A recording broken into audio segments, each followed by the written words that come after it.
You've probably seen the yin-yang symbol 1,000 times. And if you're like most people in the West, you've been told the same thing. It represents perfect balance, two equal forces. Harmony through equilibrium, 50-50. Here's what I've found. That's only half the truth. And the half you're missing is costing you energy, clarity, and probably a lot of guilt. The broken belief is this: balance means equal, that you need to divide your life perfectly. Half work, half rest, half aggression, half passivity, half risk, half safety. And when you don't achieve that perfect split, something's wrong with you. I know you've tried. You've set boundaries. You've scheduled rest days. Maybe you meditate on Sunday and power through Monday. You think, if I could just get the ratio right, everything would click. But here's the problem. Life doesn't work in ratios. It works in rhythms.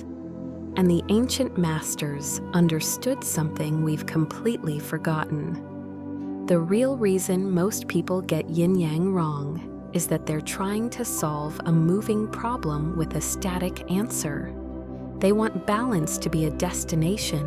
Achieve it once, and you're done. But yin-yang isn't teaching you about a destination. It's teaching you about a dance. Think about it for a second. Look at the symbol itself. There's the light half and the dark half, right? But notice what's in the middle of the light half. A small dot of darkness, and in the dark half, a dot of light. This isn't decoration. This is the entire teaching. It's saying darkness contains light, and light contains darkness. When you're at maximum yang, fully activated, pushing hard, competing, speaking, achieving, the seed of yin is already there, waiting. When you're in pure yin, resting, listening, strategizing, receiving, the seed of yang is present too. But that's not all. Here's where it gets practical. The symbol isn't static, it's in motion. The ancient masters drew it this way to show that these forces are constantly moving, constantly adjusting. The whole point isn't to freeze yourself in the middle, it's to know which force to emphasize right now. Let me give you a concrete example. Let's say you're launching something at work. A new project, a pitch, something that matters. This moment demands yang. You need aggression, decisiveness, bold action. You speak up in meetings, you push timelines, you take risks. Someone tells you, hey, you need more balance, you're working too hard, take it easy. And you feel guilty because you've internalized this idea that balance means equal. But here's the hidden truth. This isn't imbalance, this is rhythm. You're in the yang phase of a cycle. The yin will come. After the launch, after the intensity, space opens up.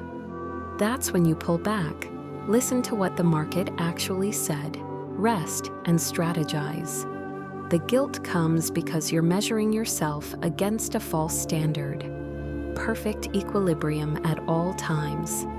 That's not balance. That's stagnation dressed up as virtue. Here's the second layer of what's hidden. Most people don't realize that mastery isn't about being able to balance on a beam. It's about knowing which force to deploy when. A master strategist in business isn't someone who's calm and aggressive in equal measure. It's someone who can read the moment and know, now is the time to push. Now is the time to listen. Now is the time to speak. Now is the time to say nothing. This applies to everything. In relationships, the couples who actually succeed aren't the ones maintaining perfect emotional equilibrium. They're the ones who can shift. Sometimes they lead, sometimes they follow. Sometimes they assert, sometimes they receive. Sometimes they talk about problems intensely, sometimes they let things settle. In your own nervous system, and I want you to feel this in your body, Yin and yang aren't equally present all the time. They're like an inhale and an exhale. You don't inhale and exhale at the exact same time. There's a rhythm, a cycle. Right now, your body is probably leaning one direction. Notice it. Don't try to fix it. Just notice which energy is present.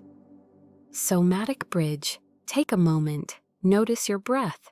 Is it quick and shallow? That's yang activation. Is it slow and deep? That's yin dominance. Your body knows the difference, even if your mind thinks you need to be balanced all the time. But here's the thing that nobody talks about. There's a third layer. The real mastery isn't just knowing when to activate each force. It's understanding that the transition between them is where the magic happens. When you go from full yang to full yin, from sprint to rest, that's where adaptation occurs. That's where integration happens. That's where wisdom appears. Most people never get here because they're fighting the cycle. They're trying to maintain yang all the time, productivity obsession, or they're trying to meditate away their yang to achieve perfect yin, spiritual bypassing. Neither works, so here's how this changes everything. Right now, you probably feel guilty about something. You're not resting enough, or you're not pushing hard enough. You're not being aggressive enough in your career, or you're not being collaborative enough. You're not assertive in your relationships, or you're not receptive enough. Forgot all of that. That's the old measurement. Instead, ask yourself this single question. What does this moment require? Not what do I need to balance, but what is the situation calling for right now? If you're in a negotiation, the situation calls for yang. Clarity, boundaries, directness. If you're in a conflict with someone you love, the situation might call for yin. Listening, receiving their perspective, allowing space. If you're building something new, you need sustained yang over weeks or months. But if you don't cycle into yin, genuine recovery, genuine listening to feedback, genuine strategy sessions, the yang eventually collapses into exhaustion. The ancient Taoist masters weren't trying to create serene monks sitting in meditation all day. They were creating responsive people, people who could be warriors when war was needed, teachers when teaching was needed, strategists when strategy was needed, and healers when healing was needed. You can be that person too, and the path isn't through achieving some perfect balance equation. It's through developing what I call energetic literacy, the ability to read what's happening and know which force to activate. This is what separates Taoism from the Western balance obsession. The West wants balance to be stable, a solved problem, achieved once and maintained forever. Taoism says balance is movement, it's responsive, it's alive. You're not trying to freeze yourself in equilibrium. You're learning to dance with the energies of the moment. And the moment you stop feeling guilty about not being in perfect balance, you actually become more balanced, more effective, more alive. Here's what happens when you really get this. You stop making decisions from guilt. You stop pushing when the moment calls for rest, and you stop resting when the moment calls for action. You read the room, you read the market, you read your own capacity, and you respond. That's not luck, that's mastery, and it's available to you the moment you stop trying to maintain perfect equilibrium and start learning to flow. The new understanding is this: balance isn't about equality, it's about timing. It's about knowing when to emphasize each force. It's about rhythm, adaptation, and responsiveness. And the beautiful thing, once you stop measuring yourself against a static idea of balance, you actually become more effective, more at peace, more capable of handling whatever comes. You already know how to do this in some part of your life. Maybe it's in athletics. You can't sprint and rest at the same time, but the cycle of both creates endurance.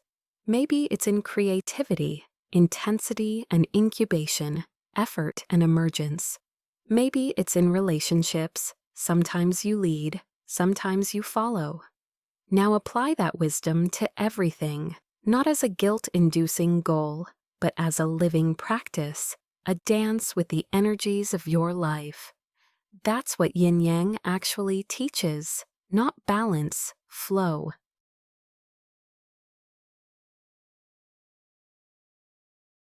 If this helped, hit like, subscribe, and keep it simple. See you tomorrow.